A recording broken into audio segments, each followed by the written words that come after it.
Est-ce que les youtubeurs sont des VRP 2.0? C'est la grande question. Je sens que je vais pas me faire des potes avec celle-là. Salut c'est Vin, j'espère que tu vas bien. On continue notre série des vidéos de l'Avent avec une réflexion. C'est peut-être presque un coup de gueule, je sais pas trop, mais c'est vraiment un truc qui me chafouine et qui me chafouine de plus en plus. Je parle du point de vue de la musique, mais en fait, c'est adaptable à tous les niveaux. La relation un peu floue entre les youtubeurs et les marques, le fameux marketing d'influence. Alors déjà, le marketing d'influence, c'est quand même un nom bien dégueulasse pour juste dire quelqu'un a une audience et il va parler d'un produit en échange d'un chèque et ou d'un produit gratuit. Mais rien que dans le terme influence, influenceur, il y a déjà un truc un petit peu dégueu, moi je trouve. On va orienter les choses et on ne se cache pas comme dans la pub avant, à coup de gros matraquages et de gros signal forts. Non, non, là, les marques ont bien compris qu'il y avait beaucoup plus d'intérêt à aller cibler directement des gens qui avaient fait le travail de drainer une communauté de passionnés et d'aller finalement exploiter la relation qu'il y a entre le créateur et son audience. Évidemment, on va faire ça un peu subtilement, à coup de partenariat, plus ou moins classe, plus ou moins subtil. N'empêche que ça reste un partenariat. Finalement, il y a pas mal de gens sur YouTube, au-delà de l'aspect professionnalisation de la plateforme, ça peu importe, mais il y a pas mal de gens sur YouTube qui sont devenus finalement leur relais des marques, qui sont devenus en fait un simple porte-voix pour des marques de matos, voire même pour, je sais pas, des magasins de matos et compagnie. Et moi, ce qui me dérange un peu, c'est le problème du conflit d'intérêts. Surtout à l'heure actuelle, on voit énormément de conflits d'intérêts, n'en parlons pas dans le milieu de la santé qui agite le monde depuis quelques années. Il suffisait de lire en 2017 l'excellent livre d'Antoine Vial, Santé, le trésor menacé, un bon ami à moi spécialiste en santé publique, pour bien comprendre le monde dans lequel on va vivre. Bref, je t'ai mis le lien dans la description si jamais ça t'intéresse. Et à l'heure où on nous parle paradoxalement de traçabilité, de transparence, finalement, on se rend compte que le monde est pourri justement par des personnes qui parlent mais qui ne sont pas du tout objectives, tout en se montrant sous des aspects totalement objectifs et détachés. Et c'est la même chose chez les youtubeurs qui vont te parler de tel matos ou de telle marque, de tel service, en disant que c'est leur avis, c'est leur ressenti, qui sont totalement indépendants, totalement libres de toute influence, mais c'est totalement faux. Tu n'es pas libre de toute influence à partir du moment où tu es dans une relation. Il y a des effets de causalité et il y a des effets de réciprocité. Si je te donne quelque chose, tu es beaucoup plus susceptible de me donner quelque chose en retour. C'est des principes de psychologie, mais de la base, quoi. Il y a pas mal de créateurs, justement, qui arrivent à créer une grosse économie à base de, ça fait des années que je t'ai donné des choses, des vidéos, du contenu, des astuces. Maintenant, c'est ton tour de me rendre l'appareil en allant acheter mon merch, en allant acheter mon CD, en allant souscrire à mon Tipeee et compagnie. Il y a un vrai effet de réciprocité. C'est vraiment un principe de base. Il y a plein d'études là-dessus.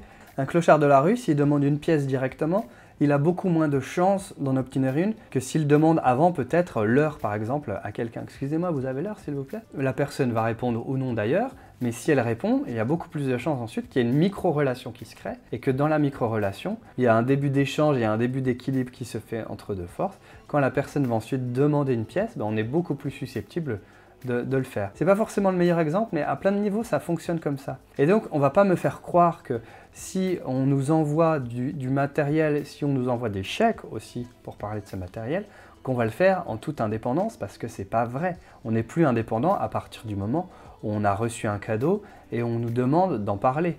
Ça me paraît évident. Et donc, moi, j'aimerais juste un petit peu plus de transparence et qu'on se pose la question quand on nous présente quelque chose, quand on nous présente du matériel, des softwares, des services, et peu importe, que ce soit d'ailleurs des plugins, des synthés audio, ou que ce soit, j'en sais rien, NordVPN, ou le dernier album de McFly et Carlitouille, moi j'aimerais bien juste qu'on soit un petit peu plus transparent vis-à-vis de ça, et qu'on se donne moins des airs de sainteté, et qu'on camoufle ça en mode collab, ouais ils ont été super cool, on a vu un truc, machin, alors qu'au final le but du contenu ça va être de te vendre le produit en lui-même. Même si on va le faire sous des aspects un peu cool, même si on va le faire sous des aspects un petit peu légers, la finalité c'est la même, ça ne reste qu'une publicité pour un produit. Après, ça n'enlève pas forcément la qualité du contenu en lui-même, mais j'aimerais bien qu'on n'oublie pas quand même qu'il y a une vraie idée de partenariat derrière, et partenariat c'est censé être gagnant-gagnant.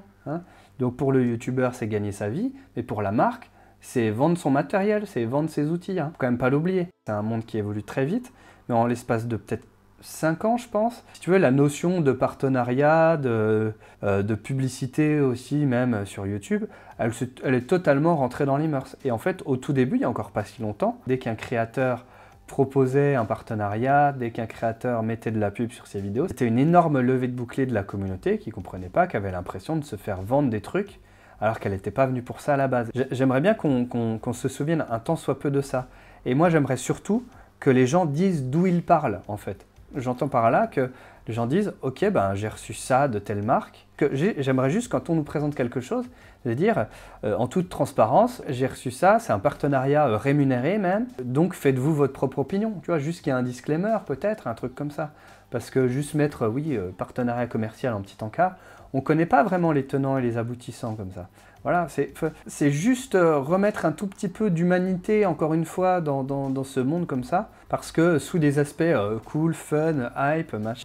Oh waouh, ça c'est ma super carte son, c'est Audiante qui me l'a envoyé, on va tester ça tranquillement, dans une musique de ouf, avec des proutes de mammouth, on va tester les préamps. Ouais, moi ça me saoule un petit peu cette vision-là, on prend un peu les gens pour des buses quand même, en s'imaginant que bon bah voilà, c'est cool, c'est fun, ça fait du contenu, ça rémunère le créateur, mais derrière, la finalité, c'est que derrière, le pigeon, c'est le mec qui regarde la vidéo et puis qui se dit ah, c'est super ce truc-là dont j'ai pas besoin. Mais dis donc, il m'a bien fait envie quand même, parce qu'en plus, il est bon en musique ou en vidéo ou en je sais pas quoi. Voilà, j'ai juste envie de pousser un petit coup de gueule là-dessus. J'aimerais bien un peu plus de transparence et puis bah, que ce soit peut-être un peu plus assumé de la part de ceux qui vont à fond dans les partenariats et sans forcément dire j'ai reçu 5000 € de la part de telle marque et tout. Ça je m'en fous un peu, mais qu'on dise clairement les choses, quoi. Voilà, les gars, c'est un partenariat, c'est payé, donc comprenez bien que ce que je vais vous dire là, et ce serait pas mal que les gens qui regardent ces vidéos-là aient un tout petit peu ce recul de se dire bon, le gars là, il est ambassadeur d'une marque, il n'est pas juste indépendant. Voilà,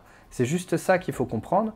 Et je pense qu'on y gagnerait tous, autant ceux qui font beaucoup de partenariats comme ça et qui engrangent pas mal de thunes avec, ben, c'est très bien pour eux, j'ai aucun souci avec ça. Moi je vends mes propres trucs, mes cours en ligne sur YouTube, vous pouvez aller voir ça dans la description. Moi c'est ma manière à moi de faire un partenariat avec moi-même. C'est le business model que j'ai choisi dès le début et c'est aussi pour ça que j'ai jamais couru après les likes, les abonnés, les vues et que j'ai toujours essayé de proposer un truc, sinon différent, en tout cas un tout petit peu singulier, je pense, par rapport à ce qu'on trouve en général sur YouTube, même si je rentre pas dans les codes YouTube et que ma qualité d'image, elle est pas dingue, tu vois. Mais au moins, tu sais à quoi t'en tenir, tu sais que finalement, ben, moi, je suis sous l'influence de moi-même, et donc quand je te vends un truc, la plupart du temps, parce que je t'ai jamais trop rien vendu sur cette chaîne, ben, c'est juste Vince qui propose ses cours à ceux qui veulent aller plus loin, voilà. Et c'est ni plus ni moins. Et donc, moi, j'aimerais juste qu'il y ait peut-être quelque chose de cet ordre-là, quoi, qu'on dise officiellement, je suis partenaire de tel truc, et que ce soit pas dit en filigrane, juste en loose day, en disant « Oh, nanana, un truc, oh, UAD m'a régalé. » Sauf que, dans les faits, ça reste du conflit d'intérêts, même si on s'en fout un peu, même si c'est pas très grave finalement, même si c'est divertissant de regarder des vidéos, bah, ça participe quand même à un peu une fuite en avant dans la quête du matériel, dans cette quête de privilégier finalement bah, les artifices au concret, au plus important, à ses compétences, quoi. Moi, c'est un peu ça qui me dérange dans tout cet aspect du web qui est en train de se transformer. Et encore une fois, j'ai rien contre les gens qui font ça ou même sur le fait de monter des business et de faire son business. Au contraire, moi, je suis à fond là-dedans. J'habite en Angleterre, je suis devenu complètement libéral hein, à ce niveau-là, il n'y a pas de souci. C'est juste la question de la transparence, quoi. Moi, j'aime bien savoir d'où les gens parlent. Je trouve qu'on en a cruellement besoin à l'heure actuelle. Je trouve qu'on se fait un petit peu trop facilement bananer à tous les niveaux et je trouve que ce serait important de remettre un tout petit peu de rigueur à ce niveau-là. Je trouve que ce serait important de remettre un tout petit peu les points sur les i à ce niveau-là, de savoir qui dit quoi, d'où il parle et par qui il est influencé, qui le rémunère, etc. On ne se sortira jamais des cycles négatifs dans lesquels on se trouve si on ne fait pas tous un minimum un effort, quoi. Et je suis désolé, mais vendre du matos dont on n'a pas besoin à des gens qui n'ont pas forcément les moyens de se le payer, c'est pas forcément leur rendre service, quoi. Même si on le fait avec un grand sourire. Voilà. Bon, j'espère que j'ai pas été trop virulent, mais j'avais envie de le dire. Bon, après, t'en fais ce que t'en veux. T'as le droit de pas être d'accord, mais je serais très très curieux de connaître ton avis en commentaire, savoir un petit peu si toi t'as remarqué ça, si c'est quelque chose qui te dérange, ou si au contraire ça te laisse, bon voilà, t'es content pour eux, et puis c'est très bien comme ça. Je serais quand même très très curieux d'avoir ton avis. Si cette vidéo t'a été utile, t'a plu, comme d'habitude, tu sais quoi faire. Le pouce en l'air. N'oublie pas de t'abonner à la chaîne. Je te laisse, fais plein de musique. Reste vigilant quand même. Ciao.